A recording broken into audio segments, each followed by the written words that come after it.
nsanzwe mpingura ipiripiri, akaba ari byo bikorwa dukorera aha ku munsi ku munsi.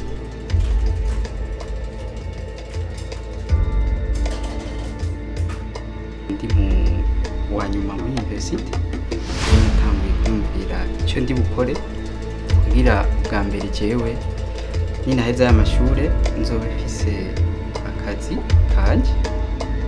Umwimbu w'ipiripiri uhomba cane mu bihe bike bimwe bimwe gushika ku rugero rw'ibice 60% bivanye n'uko abarimyi barima ata soko bafise, isi baca usanga barahomvye kubera baja kwereza rimwe, ugasanga kw'isoko naho ibiciro vyatibutse.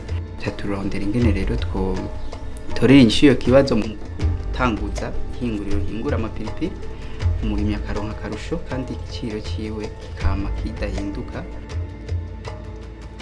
Ndavye umwimbu nahora ndima warigwije inshuro zirenga 10 kuwo nahora ndima, kuko kare narima ata soko mfise ihagaze neza, nta giciro caba gihari, vyaguma bihindagurika ku isoko.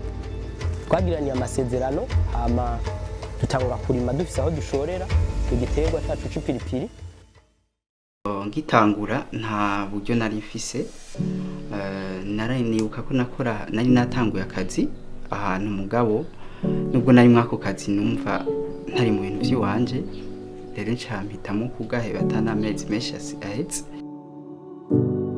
Umutahe nyamukuru kwabaye kwiyumvira ico ciyumviro, hama ndagishira mu bikorwa, ndarondera udufaranga dukenya gushika ku 50.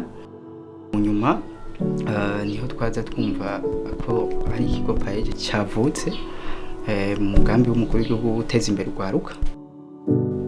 Ubuzima bwarahindutse, jewe ubwanje narashoboye gushobora kuronka umushahara wo ku kwezi. Ubwa mbere nari mbayeho kw'ivigo.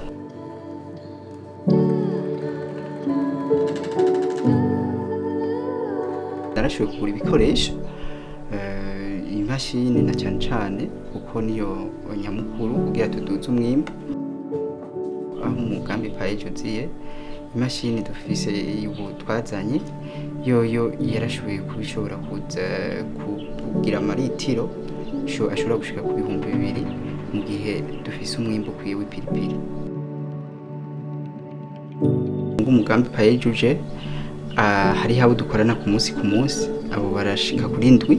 Hariho n'abandi baza ku munsi nabo nyene mugabo bakora ibikonkwana. Abo mvuze ba mbere nabo dukorana banovuga bafise amakontra kandi bafise na assurance, barigwa na INSS. Dukorana n'abarimyi, nti umwimbu ntitupfa kuja ku isoko, tubaha imbuto tukabaforma guhera mu ntango gushika bimbuye. Rero twatanguranye n'abarimyi bashika 21, ariko ubu dufise amakoperative ashika 25. Rero no kuvuga ubu turashitse abarimyi bashika barenga 200 bari mu makoperative baduha umwimbu mu ntara zishika 6. Ni vyinshi ivyahindutse ku buzima bwanje ndetse no ku muryango wanje. Icyambere hariho abaronse akazi kubera jewe mu bo tuvukana bari hejeje amashuri bararonka akazi. Ubwa mbere nasaba amahera umuryango kugira nshobore kubaho, mugabo vyarahindutse abari jewe umuryango usaba amahera kugira ushobore kubaho.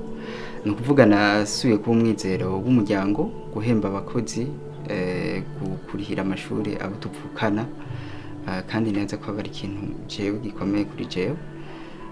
Rero hampande yaho hariho abo twiganye baba bari mu bushomeri bashoboye kuronka akazi.